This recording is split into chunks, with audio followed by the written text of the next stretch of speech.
جو لوگ ایمان لانے کے بعد کافر ہو گئے پھر کفر میں بڑھتے گئے، ایسوں کی توبہ ہرگز قبول نہیں ہوگی اور یہ لوگ گمراہ ہیں۔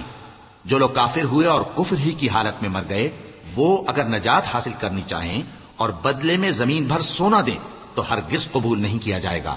ان لوگوں کو دکھ دینے والا عذاب ہوگا اور ان کا کوئی مددگار نہیں ہوگا۔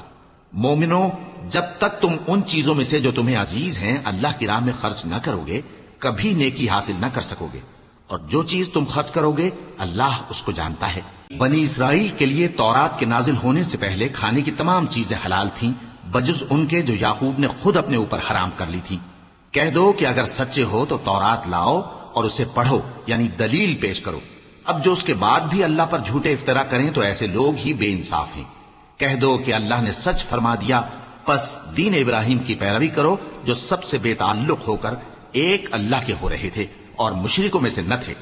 سب سے پہلا گھر جو لوگوں کی عبادت کرنے کے لیے مقرر کیا گیا تھا وہی ہے جو مکے میں ہے، بابرکت اور جہان والوں کے لیے موجب ہدایت۔ اس میں کھلی ہوئی نشانیاں ہیں، جن میں سے ایک ابراہیم کے کھڑے ہونے کی جگہ ہے۔